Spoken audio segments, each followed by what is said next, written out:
Hey guys, Brent Boyer from Adam again. So let's talk divorce. I wanted to talk today about the Jay Cutler and Kristin Cavallari divorce case in the news. Chicago Tribune just had an article on it yesterday talking about the details of their divorce. Apparently Jay Cutler just filed for divorce in Tennessee, in Nashville, where they are living right now. Jay Cutler, of course, from the Chicago Bears fame. He was quarterback for, like 8 years there with Chicago Bears. And even though I'm in Detroit, I grew up in Chicago, so I'm definitely a Bears fan. And I don't know, all I can ever think of is that 1986 Super Bowl championship, Bears in New England. It's funny now, it's ironic now that New England is so good. The Bears just destroyed them in the Super Bowl that year, and it was such a big team. It kind of caught the nation by storm. The Super Bowl winning Chicago Bears is just great stuff. So yeah, but anyway, so it's the Bears and then the Bears and Kristin Cavallari, of course, from the reality TV show stuff she's done. Apparently now there's some jewelry business she runs or whatever it is. So, celebrity divorce. And the Chicago Tribune article talks about some details of what's going on. And what really kind of caught my eye, I want to talk about today is what Kristin Cavallari is asking for in the divorce and what she's saying about how it's going to go. And even though they are in Tennessee, and I'm a divorce lawyer in Michigan, but it's not that different. And I wanted to give you a kind of a short analysis of what this looks like if they get divorced. Let's say the divorce was in Michigan, what would this look like? But yeah, so as I'm going through this article, it says Jay Cutler played with the Bears from 29 to 2017. He filed for divorce in Tennessee, Williamson County, so just outside of Nashville. They've been living in Nashville.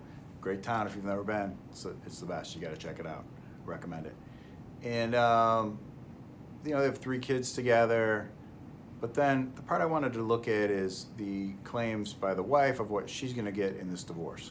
So yeah, they've only been married for 6 years, and they got married in Nashville in 2013. And what the wife is saying is she wants primary custody, wants her husband to have visitation only. And he actually had responded on this and had said, look, he's taking care of the kids as much as she is. She's like busy running a business right now. He's a retired football player. So, her idea that she's just going to get sole physical custody and he's going to see the kids a little bit at a time, probably not realistic in Michigan, the way Michigan law is on custody and parenting time and how all that's going to work. You're probably looking at more of a shared custody arrangement the way our laws are. Tennessee's not that different. I mean, they're a dual property state like us. They're not community property, and then their laws about custody and parenting time, really not that different. So this idea that just because she's the mom, she's going to get physical custody of the kids, not necessarily so. Really there's definitely some room here for shared custody argument. Michigan law would look at, best interest of the child standards. They would look at who's the primary caregiver for these kids. Sounds like arguably Jay Cutler could be the primary caregiver here. He certainly spends a lot of time with the kids. It's definitely a shared custody arrangement. Sounds like at the worst, it's shared custody. So then the wife in this case is also asking for child support. She wants health insurance for the kids. She wants her husband to name her as beneficiary on life insurance, like sole beneficiary on his life insurance. And so health insurance, of course, that part makes sense. You would keep your health insurance for your kids going, whether you're married or divorced.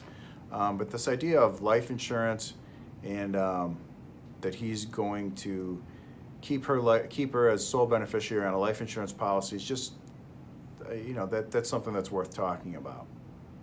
So, in general, in a divorce case with life insurance, you would keep life insurance in place. That's not unreasonable to ask that as a request.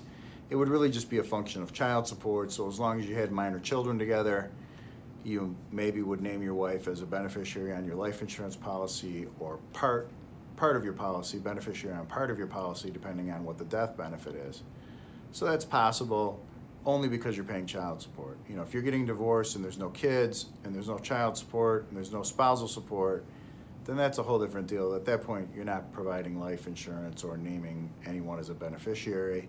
And under Michigan law, there's no requirement for you to have life insurance in place and to name your ex-wife as beneficiary. ever for any reason, even if you are paying child support. It's not required by law, but it is typically done on divorce cases. Then it sounds like, as far as the Cutler-Cavallari divorce case, sounds like there's no prenuptial agreement. The news article doesn't mention one anyways. So without a prenuptial agreement, how would you divide things up, or what you're looking at here? You know, in Michigan, Michigan's what's called a dual property state. We're not a community property state. And Tennessee, same deal. They are not a community property state. So that's a significant difference. So there's typically two types of states in the U.S. as far as marital law and divorce law and how that works. If you count Louisiana and their Napoleonic code, then there's really three types. But basically, they fall into two categories primarily. There's community property and there's dual property. So Michigan is a dual property state, so is Tennessee. So dual property means that when you're getting divorced and there's no prenuptial agreement and there's this kind of shorter term marriage like this, in this case a 6-year marriage, you're looking at, okay, so what did I own prior to the marriage? Was there premarital property, and then is there marital property? So you're kind of looking at two categories. That's why it's called dual property. So the first category being things we acquired during the marriage. We bought a house together, or we did whatever with investing and saving and whatever might have happened. So there's things we acquired during the marriage. Those are likely to be divided equally at the time of the divorce. And then there's separate properties, so things I owned before the marriage, or say like, in this case, like my football, my pension, because I'm retired from the NFL. So then that would probably be mine to keep once we got divorced. I had that long before the marriage, and so that's probably separate property. And although that gets into income and other types of issues too. But so basically you're looking at what we acquired during the marriage is marital property. What I had before the marriage, what my wife might have had before the marriage is separate property. Other types of separate property could be inheritance. You know, like if I inherited some money even during the marriage, or my wife inherited money during the marriage, kept it separate. Once we get divorced, that person could expect to keep that inheritance as a separate property, not have to split it with their spouse. So the whole idea with dual property is figuring out what's marital property, what's separate property, with separate property being stuff I'm not going to have to split up in the divorce case. I get to keep it separate. Community property is different. Community property is basically day one, after you're married, now everything's going to be split 50-50 no matter what it is, or where it came from, or who had it, unless there's a prenuptial agreement. So that's why you'll see, like in California, for example, there's a lot more prenuptial agreements than there are in, like, say, Michigan or Tennessee, because they're a community property state. So that's the deal, and then it does make you wonder, what are you paying?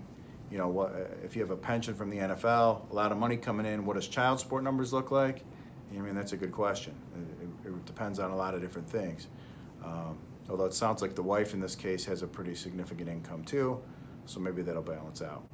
So anyways, I thought it was some interesting things. Hopefully that helps. Thanks.